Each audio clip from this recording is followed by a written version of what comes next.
Truth Espresso episode 272. Face it, we all would rather sleep in this morning. That's why God gave us espresso, to kickstart our zombified corpses into hyperdrive. And now, giving your mind and soul the morning shot of truth it craves. This is Truth Espresso with Daniel Minnick.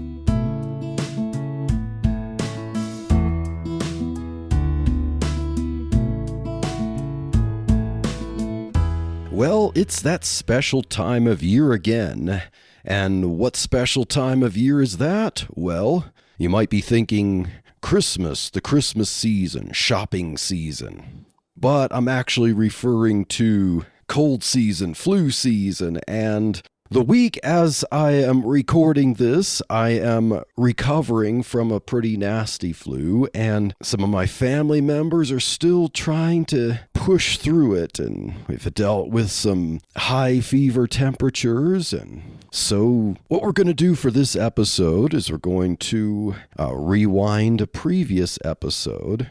And this is from episode 163, entitled The Cave When Ministry Becomes Misery, with Pastor Scott Distler. And Pastor Scott was kind enough to send me a copy of his book called The Cave When Ministry Becomes Misery. And so we chatted about his book, which is kind of an autobiography with application to Christians, especially those involved in ministry, how to focus on what ministry is really all about. And if you think it's all about success as the world would measure it, then you might set yourself up for misery, as the prophet Elijah had just come down from the mountain with a miraculous victory against the prophets of Baal, and soon found himself hiding in a cave and begging God just to take his life from him.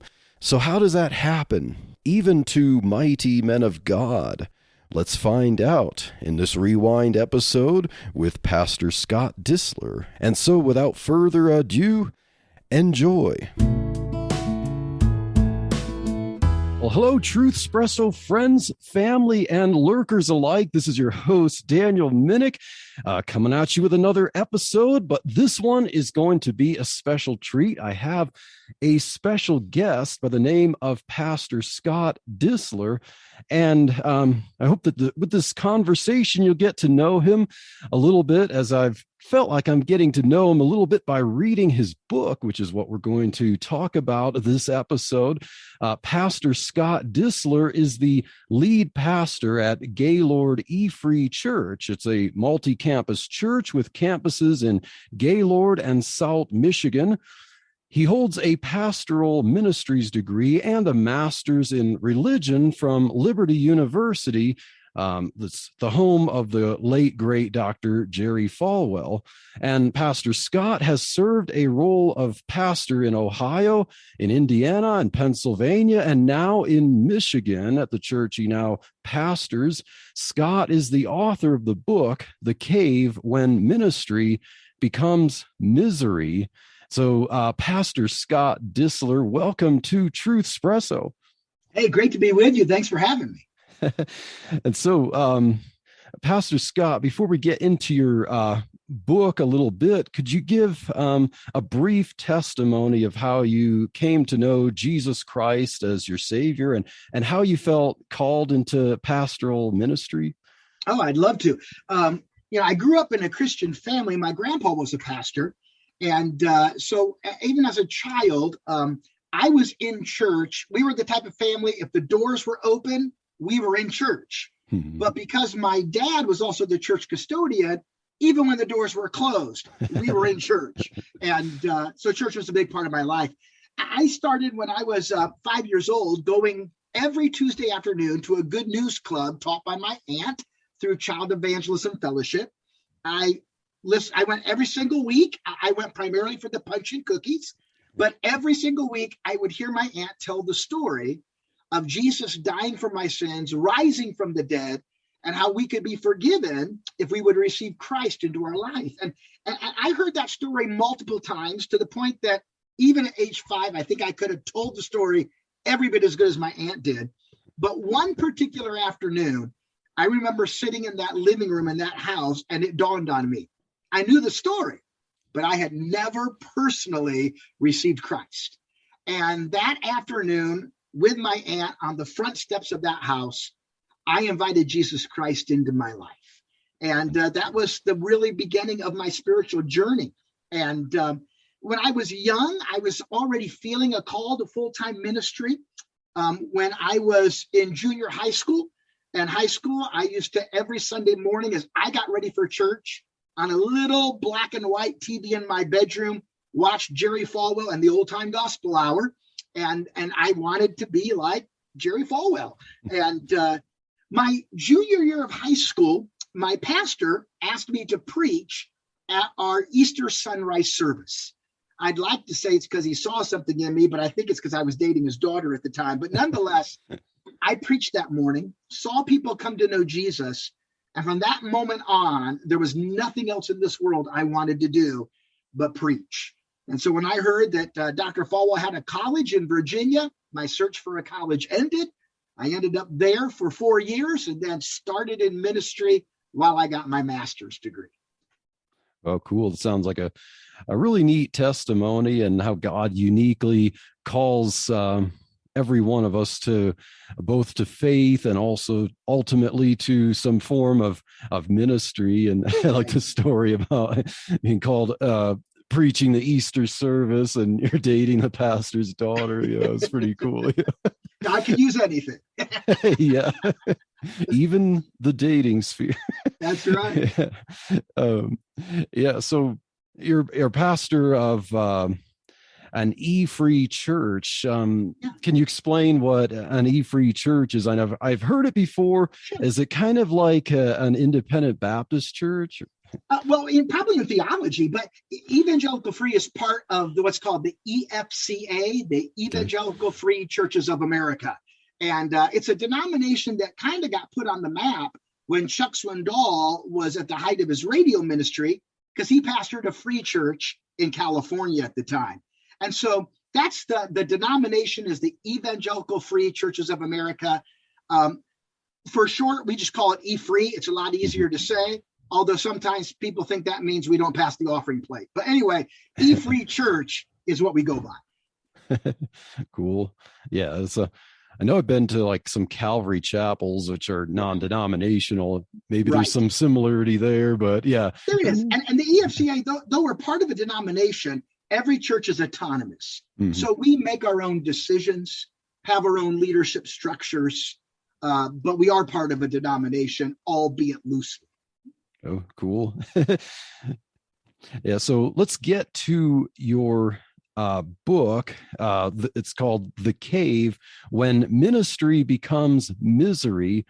And you talk about the story of Elijah and his ups and downs, and you relate that to ministry experience, likely the experience, of your experience, and likely the experience of many other ministers, that they can find themselves in this kind of experience. And can you talk a little bit, like, what's the main thrust of your book about, like, what is this cave, like, how do you apply this cave and the story of Elijah to a minister's experience with how it could relate to Elijah's ups and downs there? Exactly. And I think probably anybody who's been in ministry long enough has experienced the cave to some degree and has the scars to show for it. For me, I was pastoring a church in Pennsylvania. I had been pastoring for several years in Ohio, Indiana, Pennsylvania. And when I first went there, things were going great. In the first 5 years, the church tripled in size from 500 to 1,500. We were seeing so many people come to Jesus. And then year number 6, we hit a buzzsaw. I should say I hit a buzzsaw. And that was with the elder chairman of the church, who was without doubt the most influential layperson in the church as well. And over the first 5 years, he'd been my biggest cheerleader. but something happened, and frankly, to this day, I can't put my finger on exactly what it was that turned him against me.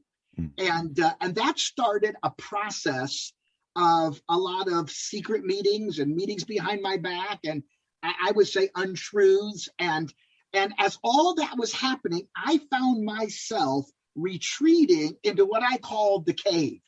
It's that place where ministry becomes misery. And suddenly the thing that I found the most joy in my life in, ministering, it was a misery. I had to make myself do it because of all that was going on. And I'm not the first person to find that cave. Elijah did. And if you go back and you look at the story in 1 Kings, you discover that here's Elijah. And in one chapter, he's on top of Mount Carmel, calling down fire from God, incredible victory. And the very next chapter, he's in a cave saying, God, just kill me. Just kill me. And he found the cave. And for him, it was because as well, one person opposed him. Her name was Jezebel. So the cave is that place you end up retreating into when you're hurt by someone or betrayed by someone. And in ministry, the result is your ministry becomes misery. And that's what I experienced in my life. Yeah, it's cool. And you know, when I've heard sermons about Elijah and the Mount Carmel standoff there, almost usually I'd hear a sermon about that and a separate sermon about the cave experience. But then, you know, sometimes I never thought of how they get put together and realize just how, you know, quickly things went from, you know, the euphoria, the victory, the success, you know, even seeing the work of God amazingly done, how God performed a spectacular miracle. And then the next day, basically, you know, to find you're wishing God to just end it all, take your life, you know. Exactly. And I know you mentioned like in your book, like, you know, you wanted to work like at McDonald's, anywhere, but in the place that you loved and that you served and trained for. And you also mentioned what we called well-intentioned dragons. And these are people who might, like, as Jesus says, you know, people who would attack the disciples, they might think they're doing God a favor. And so, you know, you might find people who are friends who are hurting you, but they think they're doing the right thing. Can you elaborate a little on these well-intentioned dragons? Absolutely. And I got that term from an author named Martin Shelley, who wrote a book entitled Well-Intentioned Dragons. And really, the book is a case study of stories like mine in the church, where pastors get hurt because of a well-intentioned dragon. Now, why do we use the term well-intentioned dragon? Because their intentions, I believe, are good. The person who opposed me, I really believe his intentions were, he thought he was saving the church. He wanted the church to go back to the way it was. And when you move from 500 to 1500, it's not the same church. And I really think his intentions were good, well-intentioned. However, how he went about it was destructive. So as a result, you have a well-intentioned dragon. And the truth of the matter is, we can all fall into that trap at times where maybe our intention is good, but how we go about it actually harms more than it helps. Yes, definitely. And sometimes success, you know, some people see success differently. And I know that you explain in your book how before the cave and after the cave, you might like look at success differently. But yeah, those well-intentioned dragons, you know, they might see like, wait, the church is growing. There must be something wrong here. You know, it must be growing for the wrong reasons. And, you know, some churches can do that, you know, there's no doubt about it. But, you know, it's like, people need to take a closer look and to figure out, like, are people genuinely getting saved? Are they being faithful, coming to church? Are they growing in the Lord? And, you know, things like that. And so but can you explain how maybe from how the cave taught you to look at success before the cave, and then what your understanding of successful ministry is after the cave? Well, absolutely, because that was, for me, one of the biggest eye-opening things I learned through this. And it took a while, to be honest. I had to get all the way through the hurt before I could really process, what do I need to change? And I remember the biggest thing that I really had to deal with is I had to come to this realization. Up until the cave, I was basing my self-worth on ministry success. And ministry success was always defined by numbers. Now, don't get me wrong, I'm not saying numbers are unimportant. However, we can make numbers too important. And that's what I did. In my mind, because I had the largest church in our city, the fastest growing church in our denomination, because people were coming to Jesus and all these good things were happening, suddenly that's where I got my self-worth. And I had to realize something. I had made ministry an idol in my life. I was more focused and committed to ministry success than I was the Lord. I had become a full-time successful pastor, but a part-time follower of Jesus Christ. And I remember when I lost it all, when the ministry was done, I was let go. I was at my lowest point. I felt worthless because I was putting my self-worth in the wrong thing. And I remember having to get on my knees and repent and say, God, I cannot make my self-worth based on ministry success. My self-worth must always be based on who I am in Jesus, because that never changes. And that was an eye-opening point. And so for me now, ministry success, though I still obviously evaluate numbers, the key thing for me is faithfulness. And I think of that verse in scripture where it says the number one requirement of a steward is that they be found faithful. And so, yes, growth is good. It's exciting. That's a great thing. But the greatest success of my life is my church growing. The greatest success of my life must be, am I being faithful personally to the Lord? That's where my self-worth has to be.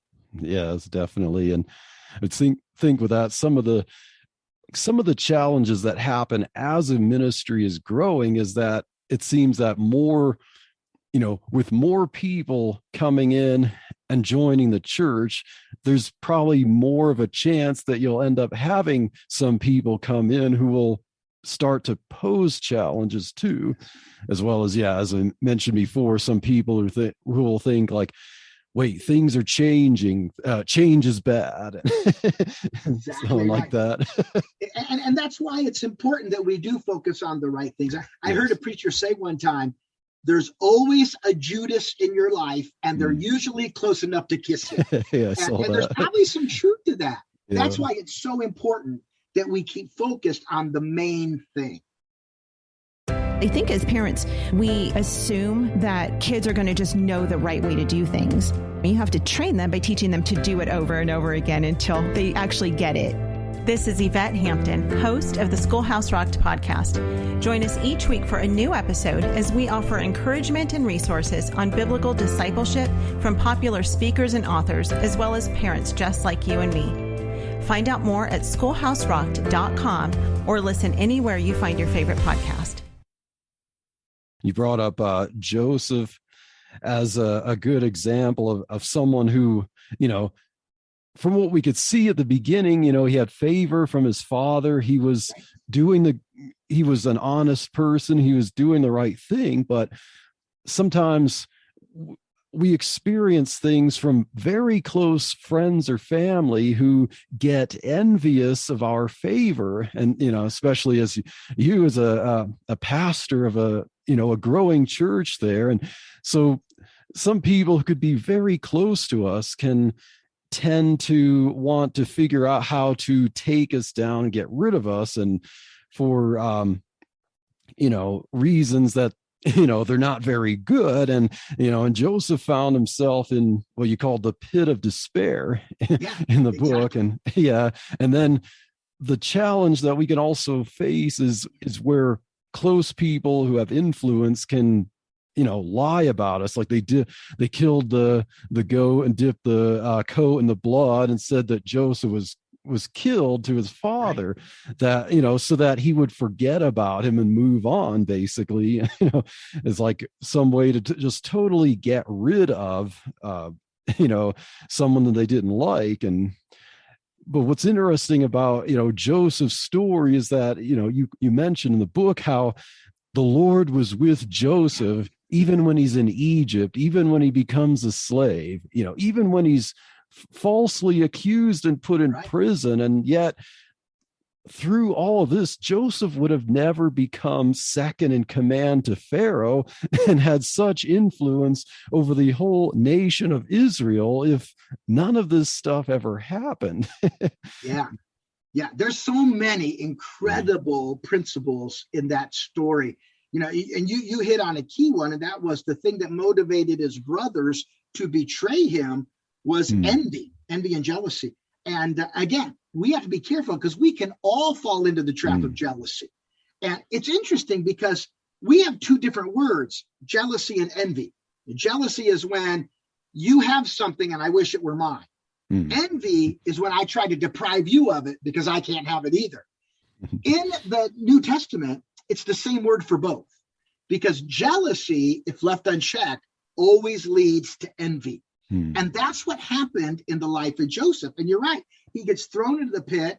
He ends up being falsely accused. He ends up in prison. But if you read through that story, I love underlining the phrase you see multiple times. But the Lord was with Joseph. But the Lord was with Joseph. And that's what keeps you going when you're in the cave, when you're in the pit, when you're in the prison. And for Joseph, by the way, a lot of people like to say, well, for Joseph, God was good. He went from the pit to the palace. Well, yeah, but don't forget, he had to go through years in the prison first. Yes. Sometimes it gets worse before it gets better. But it was in prison, learning how to manage the prisoners, that he learned the skills needed, that when he becomes second in command in Egypt, he's able to save the entire country, including his own family. And that's the thing that I love about the story of Joseph. It tells me God doesn't waste anything. Even the cave experiences in our life, even when we're betrayed, even when we face jealousy, even when we're falsely accused, God doesn't waste anything. It might be part of my story. It's not the end of my story because God's going to use it. Yes, definitely. And then you also talk in a book, you have a chapter called After the Cave. And think about like our attitude toward those who've wronged us, because we can often find ourselves, like with a vengeful spirit. But continuing with the story of Joseph, when he's in a position of power and his brothers, he recognizes his brothers, and he knows that what he went through because of his brothers. And yet, sure, he had a little bit of fun with them not knowing who he was, but ultimately, he revealed himself to his brothers, and then they were terrified that he was going to, take off their heads, but yet he expressed love to them. And so Pastor Scott, would you say that your attitude toward those, well-intentioned dragons, or those who were trying to take you down, although it's hard to, feel that love of Christ sometimes to people who were, trying to take you down, but after the cave, how would you describe your attitude toward them? Oh man, that's a great question. I think the greatest lesson that I had to learn through this was, what is real biblical forgiveness? That was because here's the problem. The problem is, I think all of us in America, we grew up being taught wrong, because all of us can finish the statement. Forgiveness means you forgive and you forget. We were all taught that. Number one, you can't find that in the Bible. Number two, I don't think it's possible. And if you're going to define forgiveness as forgetting, you're never going to forgive. When you look at 1 Corinthians 13, and the Bible says that love keeps no record of wrongs. So when people wrong me, love doesn't keep a record. Here's what that means. It means I don't keep a mental record of what you've done against me in order to use it against you as a weapon. That's what forgiveness is. Forgiveness says when I'm tempted to use it against you as a weapon, I'm going to choose not to. That's forgiveness. And for me, that was crucial because right before I started on this cave experience, my wife was reading a great book by R.T. Kendall called Total Forgiveness. Great book. And when this happened, she shared the book with me. And one of the things he says in the book is this: if you keep telling your story over and over to people who don't need to know, just to get them on your side, you're going to struggle to forgive. And so my wife and I made the decision that even though everyone in our church was asking us for our side of the story, we made the decision not to give. We made the decision to not share that because we knew that would make it harder for us to be able to forgive. Now, even when I wrote the book, my first rough draft was like 3 times the size because it had all the stories of how they hurt me. And I took all that out because the reason for the book was not to share, here's how those dirty people hurt me. The reason for the book was to share, here's the principles I learned that I hope can help others get out of the cave. So are there times I still am tempted to be angry? Yes. Are there times I'm still tempted to hate? Yes. But like any other temptation, I have to choose not to use that as a weapon. That's what true biblical forgiveness is. Yes, definitely. And thankful to God for that. And that, there is life past the cave, and there is ministry, and there is success past the cave. And so, Pastor Scott, can you, I remember from your book, you talked about some of the things that you and your wife did when you're in that low point of the cave. Are there, can you share with us some of the things that helped you get through this cave experience? Absolutely. The first thing for me was involving my wife. That was the first step. I was carrying this basically by myself. Now, my wife knew something was up. She knew there were some things, but I didn't share everything I was feeling, trying to protect her. And I'll never forget the day that I finally kind of just backed the dump truck up and unloaded everything and said, here's what's going on. And that became a turning point for me. Because, the Bible says when you're married, you become one flesh. The best way I know to describe that is it's like you become a 2-headed monster, right? You do this thing called life together. And that's what got me through. I was able to do this thing called the cave with my wife. And that was very helpful. Now, I knew at that point, there came a point where I knew I needed more help than that. And it's when I had my first panic attack.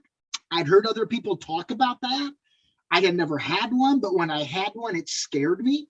And that's when I realized I need some other help. And God led me to a wonderful pastoral Christian counselor who helped me in my thinking, because that's where things go awry when you're in the cave. Your thoughts go all over the place.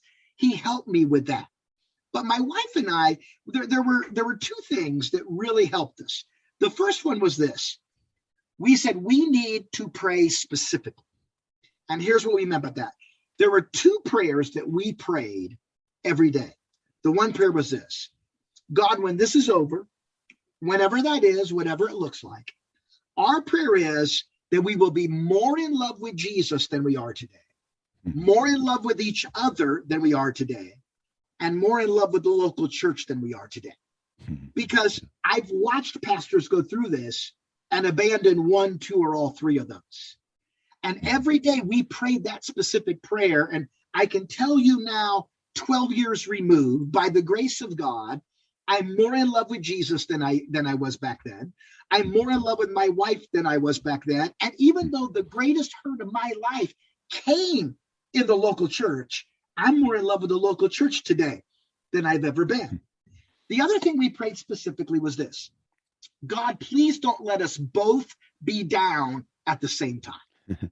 Because as you go through this, you have good days and bad days. You have good hours and bad hours. And we just pray, God, please don't let us both be down at the same time. So when one of us is down, the other can help pick us up. And God honored that prayer, and we saw that. So that was another thing we did. But the other thing, we started something we did each night, and we would get a cup of coffee. We'd go sit on the back porch, and we would answer this question. How did we see the fingerprints of God today? And what I mean by that is this. I'm not talking about anything mystical. I just mean, how did we see God doing something in our life? No matter how small, they gave us confidence. He was in control. And even though we were hurting, we could trust him. Even though we were scared, we could trust him. And every day, we kept a journal of them. Every day we wrote down the fingerprints. I remember some days they were huge palm prints. Other days they were little things. I remember one night we sat there and we couldn't think of one. And it was the first time we could not think of one. And as we're thinking about this, there's a knock at the door. I go to the door, and there's a pastor from across town. And it was a pastor I knew who he was, but we had never met or talked before. And he said, Scott, I heard what happened to you. And I just felt like God wanted me to come over here and can I just have 2 minutes to pray with you? Then I'll be on my way. And we're like, okay, that's a pretty good fingerprint right there, you know? But those practices helped us to stay focused during that time in the cave. So getting help was one, praying specifically was another, looking for the fingerprints of God was a third one. Yeah, definitely.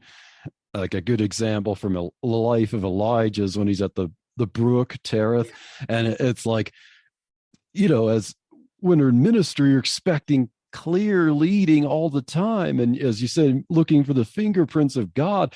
Elijah might, you know, he's like, where are the fingerprints? But the fingerprint came, you know, when the brook dried up, you know. So it's like, those are the times, you know, that try men's souls, the times, the cave, that where it's like, yeah, you're looking, God, where is your direction? And then God will direct you once everything's gone.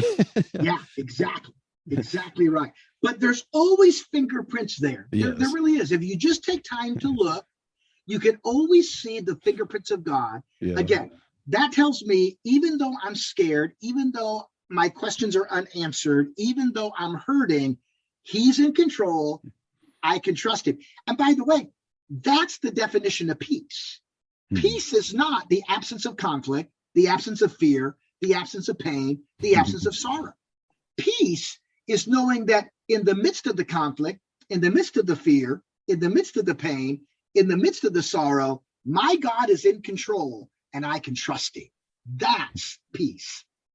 Yeah, definitely. And I like this quote from your book, which kind of sums up, I think, the thrust of your book. I think it's on the back cover too. You said that God does not comfort us to make us comfortable. He comforts us to make us comforters. Can you talk about that a little bit?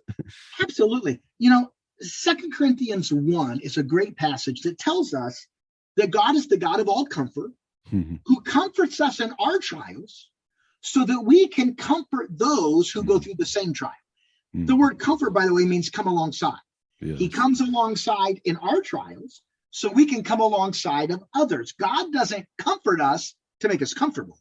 He comforts us to make us comforters. And one of the things that through my cave experience that God did is he opened up a whole new realm of ministry because he gave me a heart for hurting pastors, people who are in misery, and really not just, you know, even non-pastors can find themselves in the cave when you go through betrayal and hurt. Yeah. And it's been such a blessing to be able to have pastors call me because they've read the book and they're going through it, and to be able to talk with them and pray with them and give them encouragement and share principles with them. Nobody can bring you comfort like someone who's experienced what you're going through. That's what 2 Corinthians 1 is teaching. So I had to sit back and go, listen, there is a beauty in brokenness. And so I went through brokenness during this time, but there's a beauty in it. I learned more about God during my time of brokenness than I ever learned when things are going good. I learned more about the things I needed to change. Mm-hmm. And God opened up a whole new realm of ministry. I think about, and I think I put this in the book, I heard a pastor one time say that if you look at every time Jesus distributed bread, feeding the 5,000, feeding the 4,000, the Last Supper, he always used the same formula. He took the bread, he blessed the bread, he broke the bread, he gave the bread. And this pastor said, I think that's how God works with people. He takes us, he blesses us, but there comes a time in our life he'll allow us to be broken. Why? So that he can give us a fresh and a new. And I think that's one of the beauties of brokenness and pain. God can use it not to make you comfortable, but to make you a comforter. And I hope, I pray, that's what this book is doing in the lives of people. That's great. It's a great thought about the breaking the bread and seeing how, through the trials, God can, make us be a blessing to others, to feed others like that. And so coming to the end of this episode, Pastor Scott, is there any other closing thoughts that you'd like to leave us, or, how would people get a hold of you, and, what some contact info, where they can find your book and your church and things like that? Yeah, well, let me first kind of just end with this thought, because I think it's the key thought, and that's this. The cave may be part of your story, but it doesn't have to be the end of your story. Oh, yes. The God will use that cave experience in your life if you let him. And that's really what the book is all about. Helping people to come out of the cave and find joy again in serving Jesus. Mm-hmm. The book really is available anywhere books are sold online. You're not going to find it in any local bookstore, but anywhere books are found online, Amazon, Barnes & Noble, Books A Million, you can find the book, The Cave When Ministry Becomes Misery by Scott Distler. And as far as contacting me, and I love that, especially if there's someone out there who's in the cave right now, just needs to talk to someone, pray with someone, you can email me.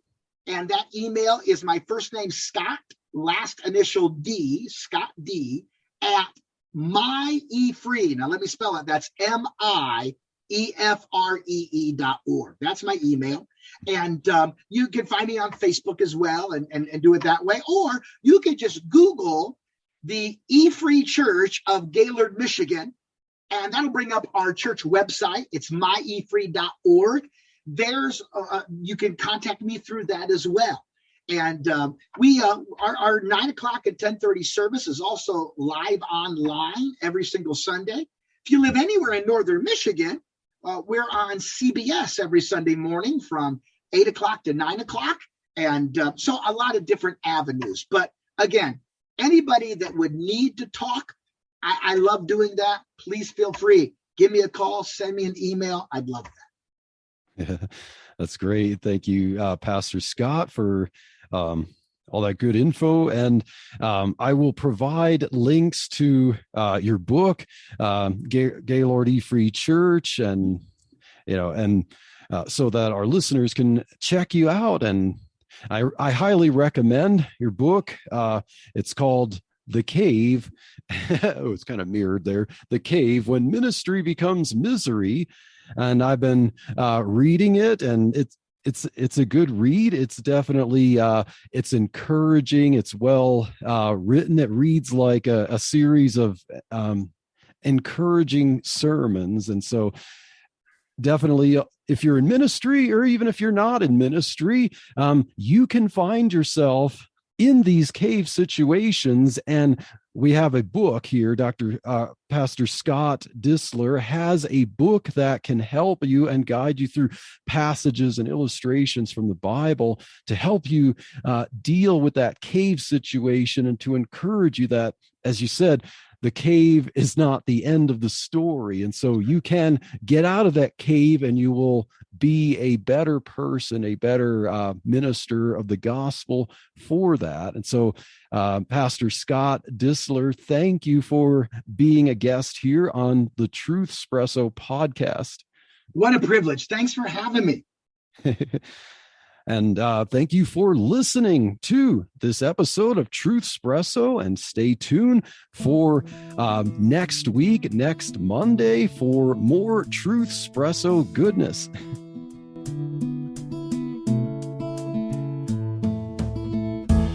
Thank you for waking up with Truth Espresso. Good morning, and God bless your day. Hey friends, Daniel Minnick here again. If you liked waking up to this episode of Truth Espresso, I would really appreciate it if you would rate it on Apple Podcasts, Stitcher, or whatever application you use to listen to Truth Espresso.